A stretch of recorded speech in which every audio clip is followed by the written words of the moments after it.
Hey everybody, welcome to yet another World of Tanks replay. This one, if I recall correctly, was literally the next match after my previous replay, the IS-3 match. So, I figured to atone for my merciless taunting of that SNS guy in chat, I'd jump in my M48 Fatten, which has also received a nice HD update, and see if I could do Uncle Sam proud. On mines, North Spawn Encounter. Now, because Encounter spawns a place a bit further back from the hill, it's a bit risky to make the run for it, particularly in slower mediums like the Fatten. But what you can do with good effect, and sorry about steam in the background, is sit further back on the hill behind, say, a slight mound or a rock, and wait for the enemies, who by and large are too stupid to realise the issue of timing going up the hill, to expose their sides. Now, these guys didn't actually go straight up, which I should have foreseen. They only have two mediums that would get there in time. They also have a Panther 2, or Panther 88, whichever of the two that is. Same thing, basically. But you can see there the T-54 and the Panther 2 both went island, and the Chasseur de Char is nowhere to be seen. Actually, there he is. He's on the island too. So all three of their mediums, including both of the fast mediums, have gone on the island. The enemy have completely ceded control of the hill to us. Our light tanks are up there. No reason for me to push it yet, so I decided to just sit in this position, clean up the island guys as they carelessly expose their sides to get shots at the T-57 here. And just wait to see what develops. Now, this E-100 was getting kind of cocky. It's poking out around that rock. And so this is exactly what I'm waiting for. In the event that the enemy don't actively push up the hill, you can still usually get some pretty decent shots in around these rocks as enemy heavies try and peek and poke out to shoot at each other. Particularly when you've got a low health, high tier heavy, a really tempting target like that T-57 right up against the rocks with them. They'll do really stupid shit to try and get shots into them, like the C-100. What a genius. So I'm not sure what he was hoping to achieve here. He hasn't even managed to kill the T-57. And he's just letting me put shots into it. For its part, the enemy arty has been leaving me alone, which makes me a very happy man. T-57 has lost most of his hit points by now, but at this point, we're in a pretty advantageous position. Although the teams are trading more or less evenly, the enemy heavies can't push without losing a lot of hit points here. Just like that. E-100 gets stuck in a position where he can't depress his gun. He's taken out. Do lose my rack there. The Lorraine arty has shifted his attention this way. Down goes the 57. I do still have an IS-3 in support, but I want to try and avoid that T-30's gun, because he will finish me off right quick. Because of the arty, this is a little dangerous now. But thankfully the enemy heavies are not very smart. The E-75 follows the example the E-100 set by battleshipping out and failing to actually kill me. Get up behind this rock. Why wait to see what happens?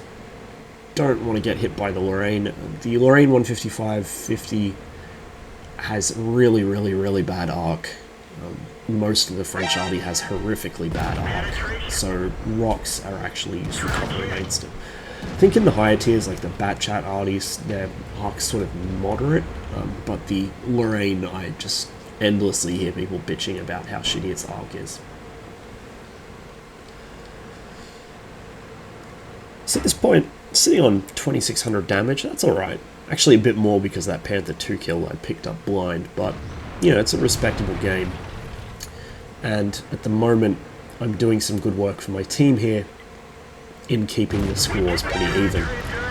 JT goes to a snapshot there and thankfully hits the rock, and then curiously, he ignores me and starts focusing on the IS-3. I don't know what universe an IS-3 constitutes a bigger threat than an M48, but I'm glad that he went for it there. because it gives me a chance to get some more shots into him without risk of taking damage I can ill afford. Our 1390 finishes off the crippled E75. I know this T30 is gunning for me here, so I'm going to be careful. Thankfully, he gets focused down before he can get a shot off at me. It looks like he was actually unsure of what to aim at for a second there. His gun waved off. I failed to kill the JT there, but the 1390 cleans up, and at the end of the day, I don't care who gets the kill as long as his gun is removed from the fight. And so in that, 30 seconds to a minute in that engagement there, we've actually shifted the balance of this game very heavily in my team's favour. The enemy now just have their arty left as the Chasseur de Char and IS-8 in the town. Now, because it is encounter, they are actually on the cap, and although we do have Tiger 2 in there, he's about to die, and once he does die, they're going to start capping. But because it's encounter, it's going to take a while for that timer to tick down, even with 2 tanks on it, and so that gives me plenty of time to start moving in to get resets. Now I'm confident now, because we do have a quite decent AMX still alive, that I can just go in guns blazing, which is exactly what I do. Finish off the Chasseur de Char before he can get a shot off.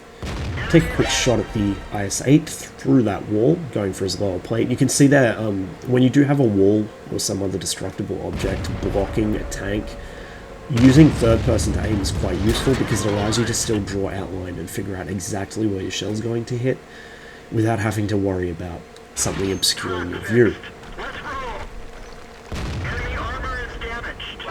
The IS-8 actually does get a shot into me, he lights me on fire, but I carry auto extinguishers for a reason, and 20,000 credits, yeah, that's worth it.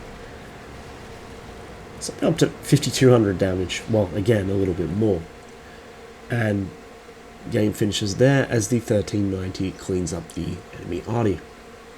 A good solid match in the Fatten, and this is generally how you want to play in slower mediums on mines. Whereas in a Soviet medium, perhaps a bat chat, I could have made the run for the hilltop itself. In the Fatten, you've got to play it a bit slower. You're not a hill tank, you're a hill support. And so quite often you'll find yourself playing with the heavy tanks around those rocks. Your main problem in that case becomes artillery. In this case, I got lucky. The enemy only had one arty, and it was a Lorraine. Had the enemy had something a bit more substantial, say a 53, 55, or even a I think it's a 40-43 is a tier 8. The M12 is a tier 7. If they had a 40-43 even, that would have been dangerous. But because it was a Lorraine, and because I do know it has pretty shitty arc and shitty splash that needs to more or less hit you directly to do much, I felt pretty safe in playing around that area. Despite its accuracy, as you saw, it hit me directly and hit my ammo rack. It does have low damage, low splash, low arc. It's really not something that can effectively engage that area. The other thing about that position is it does give you the flexibility to engage the hill. The enemy TDs camped out in the sort of overlook in their base where our T30 ended the game, and also the island. So it's not quite as strong a position as the hill itself, but it's still a pretty strong position because it gives you engagement on this area of the map, this area of the map, this area of the map, and then things going up the hill. And to an extent, if the enemy do take the hill and you are in that position, you can work the angles a bit to give yourself some cover, particularly that little ravine I ducked down into for a minute, and then take shots back up towards the enemy tanks as they hang over the edge of the hill trying to get shots at your heavies on this corner or your tank destroyers and artillery up here. And quite often when I get onto the hill myself, and you probably would have seen me do it in replays, I will try and get shots off from this area, and quite often, more often than not, there's a big clusterfuck of enemy heavies here and the occasional medium who just aren't paying attention at all. They're target fixated on things immediately south of them, in front of them, and you can just shoot here for days and they won't even try and react. And, the biggest worry isn't return fire from them, it's actually the TDs and the artillery. But I digress. Pretty standard mines game. It was pretty close right down to the end of the game, but once again that quick engagement around the base of the hill was what cleaned it up and gave us the decisive advantage. And I think I've said it before, you have two kinds of games in World of Tanks generally. You have your steamrolls where one team just folds in half right off the bat, and those are very common on NA West, especially if you're in a platoon of good players. The other team will just roll over and die. The other game is more like this one. It's a bit more protracted.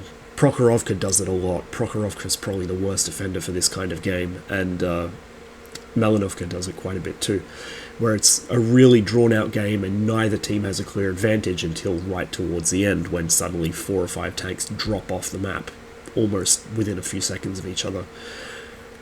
It's all about having the right amounts of patience and controlled aggression, knowing which to use and when, and also knowing which positions on the map you can use to leverage that against the enemy.